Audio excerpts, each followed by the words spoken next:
right, we're going to go ahead and get started with the artillery demonstration. Probably what will happen is the first couple shots, people remember what time it is, and they'll be beating feet down here to get here. I'll try to talk loud enough. Can you hear me all right? That's good. All right, we're going to go through a demonstration of artillery. Now, there were different branches of service in the Civil War. One of them was the infantry. The infantry are the people that you see in the movies marching in massed columns of people, hundreds or tens of thousands of soldiers marching and then meeting on battlefields like Gettysburg and some of the more common battlefields that you may have heard about. With the infantry, there was very often small mobile artillery that was used with them. This is called the cohorn mortar. The cohorn mortars are the small cannons that you see to the right and to the left of the field piece here in the center. We're going to demonstrate a little bit about how those are loaded and fired, and we're also then going to talk a little bit about how the Civil War artillery was employed on the battlefield. First thing that I want to do is draw your attention to the cohorn mortar to my right, which would be over here toward the miniature golf course. One of the ways of firing a Civil War cannon was the use of what was called a linstock. Now, a linstock is a piece of cotton cord soaked in a chemical that makes it burn pretty much like a cigarette burns. It doesn't burn with a flame, but it burns with a red ember at the end of the cotton cord. This is attached to the end of a wooden stick that allows the person firing the cannon to step back far enough to be out safely away from the cannon. Now, this is how cannons were fired from way before the Civil War. If you watch the movie The Patriot, you will see some scenes where cannons are being fired by this method. You'll see them reach in and touch the back of the cannon barrel, and all of a sudden the cannon erupts and fires. This is called firing by linstock. This is about on par with firing a musket using a flintlock ignition. Kind of the same time frame. We're going to have this fired in a fairly inefficient manner. It works great usually on a day like today, but on a rainy day or a snowy day, if any of you have ever hunted with a flintlock here in Pennsylvania in flintlock season, you know that adverse weather is not very conducive to getting those guns to fire. We're going to fire the first mortar using a linstock. Now, the idea of the mortar, this is what's referred to as an indirect fire artillery piece. Instead of shooting directly at the target like you would fire a rifle, we're going to launch an exploding shell up into the air at a high arc, which allows us to drop that charge back behind an enemy fortification. It was this type of weapon that actually brought an end to medieval castles. Castles were considered as impregnable fortifications until the advent of black powder and the invention of the cohorn mortar, which goes back hundreds of years prior to the Civil War. We're going to demonstrate the cohorn mortar fired by linstock right now.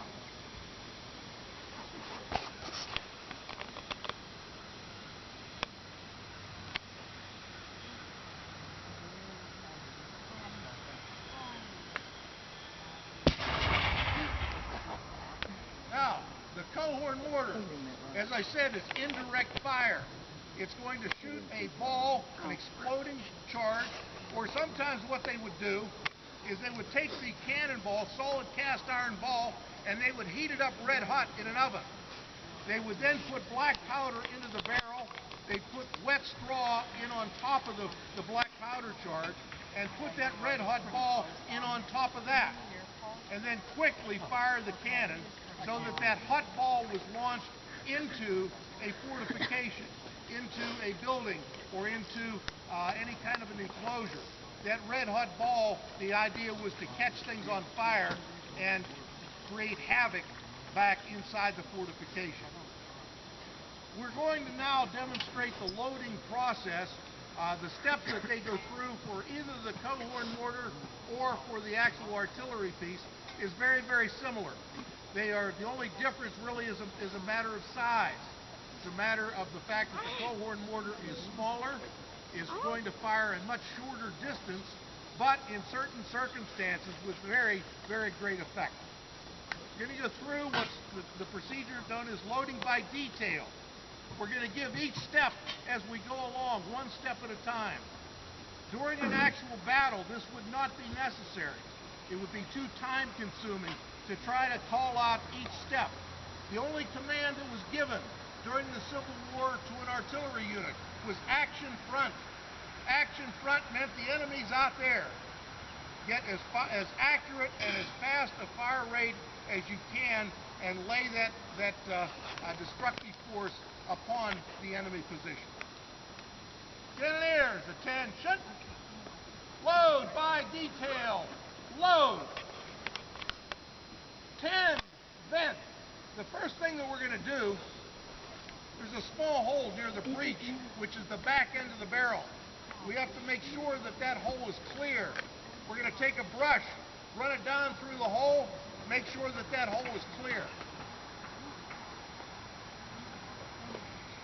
Stop! Worm. We're going to take what looks like a corkscrew on the end of a wood shaft. We're going to run that down to the bottom of the barrel. We're going to make sure that there's nothing in the barrel. Make sure that nobody dropped the pop can down the barrel since we shot it this morning. Make sure that, for an example, we had one event where we ran the worm down the barrel and pulled acorns out. A squirrel had decided that would be a good place to stash some food for the winter. We make sure that that barrel is clear. Sponge. We're going to take a wool mop, soak it with water, and run it down the end of the barrel. This is going to accomplish two things. It's going to soften the black powder fouling that builds up from shot to shot. If you've ever fired a muzzle-loading rifle, you know that the first couple shots load pretty easy. The more you shoot, the more fouling builds up in the barrel, the harder it is to load subsequent shots. We're going to swab the barrel each time. More importantly, after we fire one shot, there's a chance that we could have a burning ember, a spark, left behind in the barrel. We're going to take and extinguish that spark by soaking it with water. We're going to make sure that there's nothing burning, nothing left behind in that barrel before we load our next charge. Punch! Advance the round. The round is going to be brought forward. It's kept in an ammunition chest behind the gun. For the artillery piece here, this is on wheels. This is called a limber. Some people refer to it as a caisson, but a caisson's a little bit different. Instead of having one ammunition box on it, a caisson will have two. And the reason it's so commonly used in state funerals, if a president dies, for example, they will draw behind a team of 6 black horses, and they'll use what's called a caisson. If you look closely, it will resemble this device, but it actually has 2 ammunition boxes on it, which makes a perfect place to carry a casket. It's the reason it was used. Rounded band? Ram! Ram. This is a muzzle loader. We're going to have to find a way to force the powder and projectile into the bottom of the barrel. We're going to do this the same way if you were here when the muskets were being loaded and fired. We're going to load this the same way, just on a bigger scale, as a musket was loaded. We're going to push the powder charge to the bottom of the barrel. Ram. Ready the piece. Ready the piece.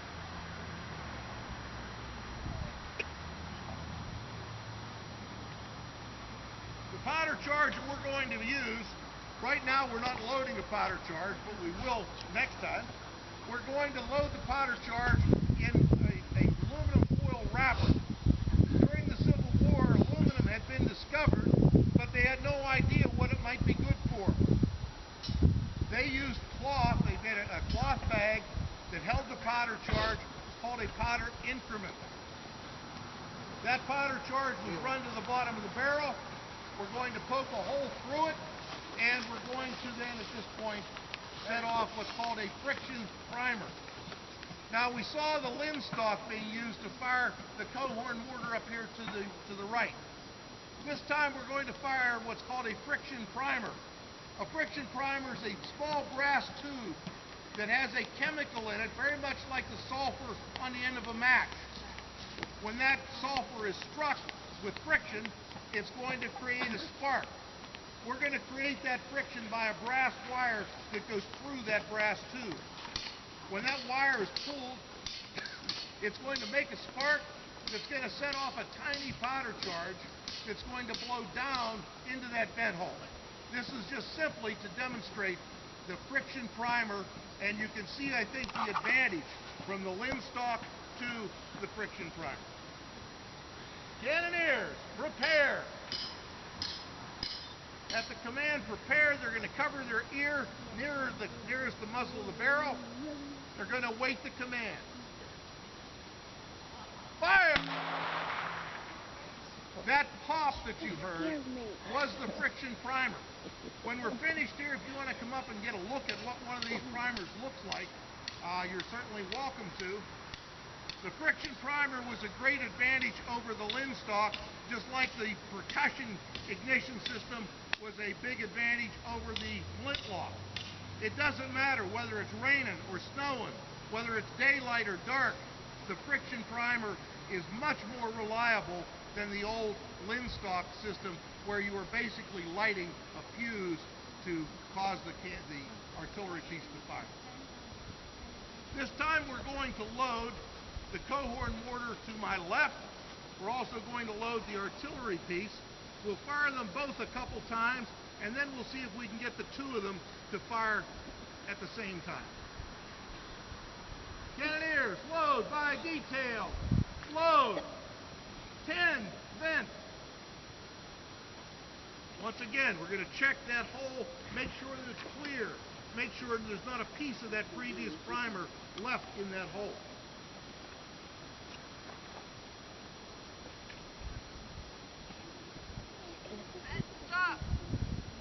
Worms!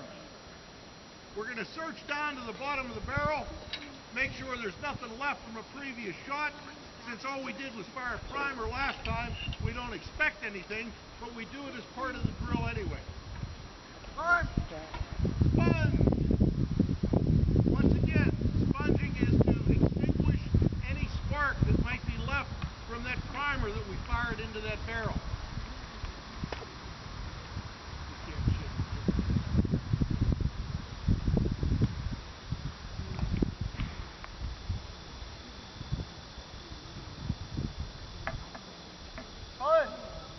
Advance the round.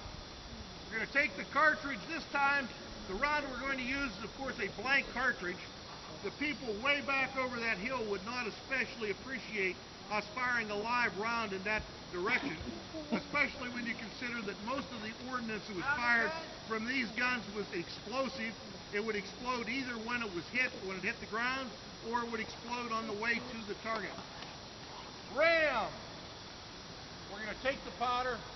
We're going to push that powder charge down to the bottom of the barrel.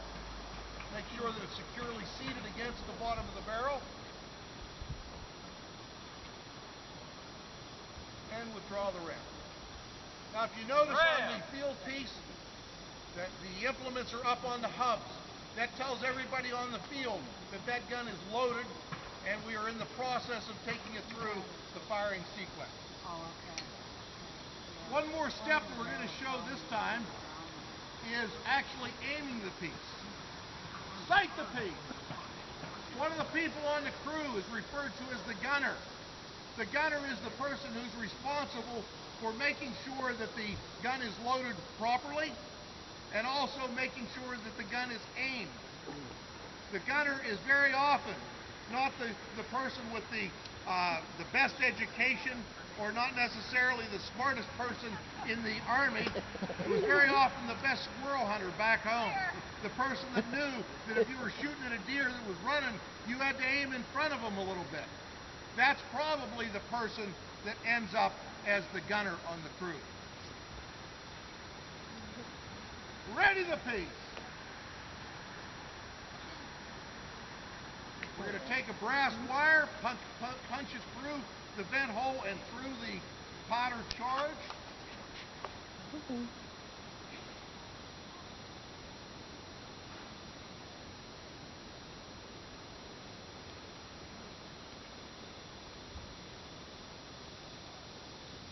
With the Cohorn mortar, we don't have to sight it. We just go by distance. We vary the distance by different sizes of charges inserted in the barrel and ram. Acknowledge. And number 2, ready. Acknowledge. We're going to fire the Cohorn mortar first. Remember, we're firing this using a friction primer, unlike what we saw before. Remember, this is an indirect fire weapon. We'd be throwing a projectile hundreds of feet up into the air. We'd be landing it back behind those trees somewhere, which would be the enemy position. This allows us to go over walls and barricades much more effectively than direct fire from a cannon. Prepare. Audience. Open your mouths, close your ears if you wish. Prepare. Fire! You notice smoke ring. We had a nice smoke ring from that shot. Well done. Gun number 1. Prepare. Can I fire? Fire! Once again. Life is good. All right, this is a direct fire weapon. The range on this particular piece would be about 2.5 miles, maximum range. Effective range is really limited to how far you can see, because if you fire one shot, you have to know whether you were high or low, or left or right, and then the gunner would make the correction accordingly for the next shot. If you're just blindly shooting over to the next hill, you don't know whether you're a mile away or 10 feet away where that shell hits. We're going to go through the loading sequence again. Try to follow the steps as we go along. Cannoneers, load by detail, load. Load by detail. Load. Run. Vent. 10, vent. What? So you lost a bit. Which one's both of them? Okay. Okay. Not yet.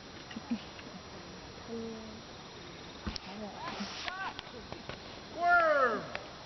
To give you an idea Was it what loud? that cannon would shoot, Was it loud? here's the shell. Yeah. This weighs 10 pounds. What'd you think? This is a type of shell referred to as case shot.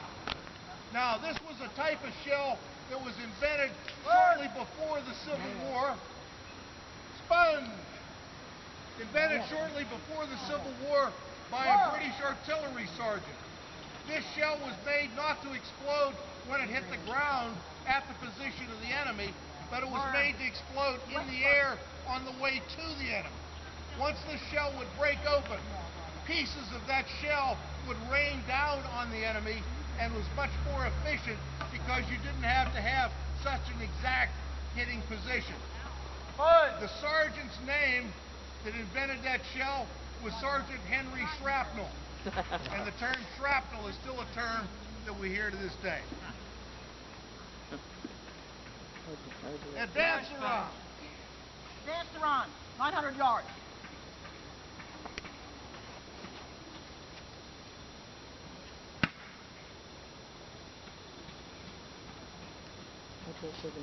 As was mentioned, the Cohorn mortar, the distance is set by the amount of powder that you put in. With the artillery piece, the amount of powder is always the same. It's a constant for a particular type of shell. For this shell, it would have been 1 pound of DuPont powder. That was the specification. We changed the elevation by moving the barrel up and down. We changed the windage, right and left, by actually swinging the cannon left and right. Fairly crude, but very effective. Ram! Ram.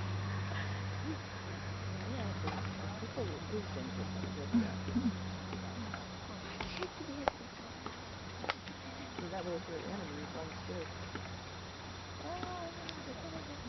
Ram. Ram!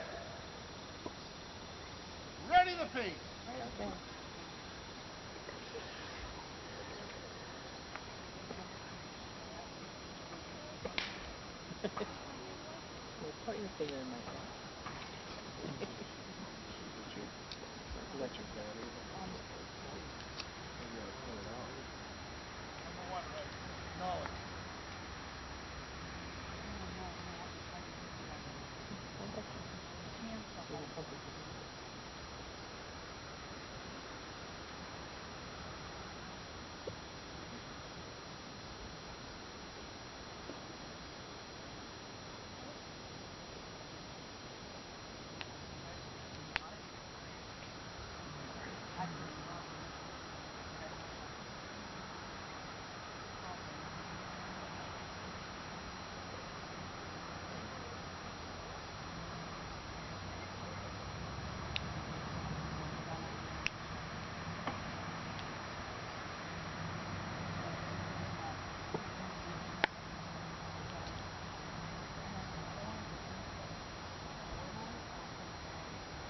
Gun number one ready. Understood. Acknowledge. Oh, about that one. Fire when ready. Prepare. Fire. Boom!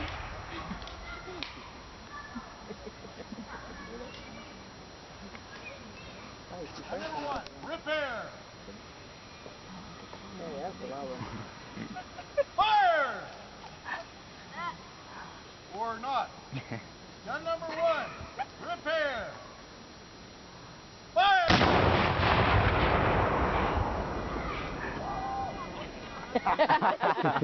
And we did it again. All right, we're going to reload both the cohorn mortar and the artillery piece, and we're going to see if we can get the two to fire at the same time. This is very effective with a couple guns. It's really spectacular if you have a long line of guns and can get this to work. Very, very difficult to get them to go off together, but we'll give it a try. Seven there. Load. Okay, a little bit of information about the artillery. As I said before, the infantry was one of the branches of service. The cavalry, those are the people that rode around on the horses, that was another branch of service. The third branch was the artillery. There were two different types of artillery in the Civil War. It was the heavy artillery. They referred to them simply as the heavies. Those were the big guns that guarded fortifications like around Washington, D.C., around any of the important fortifications like West Point, for example. If you go to visit those places even today, you'll see the huge big guns that protected those positions at that time. Washington, D.C. had a ring of heavies, the big artillery, to protect it. The other type of field artillery was the field artillery. The field artillery was the artillery that moved with the army. As you can see, this was made to be pulled by a team of horses. It would have been 6-horse hitch that would have moved this cannon from place to place, and they moved at speeds that were at least as fast as the infantry would move. And there were some units that were actually designed or actually designated to move with the speed of the cavalry.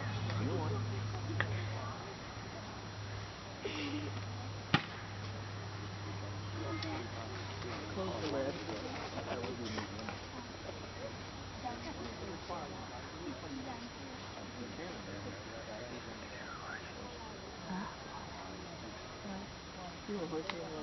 Basic number of cannons in a unit was referred to as a battery. Usually in a battery, there were, in the Confederate Army, usually 4 cannons. In the Union Army, by regulation, there would have been 6 cannons. Although that can vary depending on number of guns that are fit for service, as well as the number of cannoneers that are available. So a battery would be normally anywhere from 4 to 6 guns, and they would move as a unit with the advancing army. Prepare. Gun number one ready, sir. Acknowledge, thank you.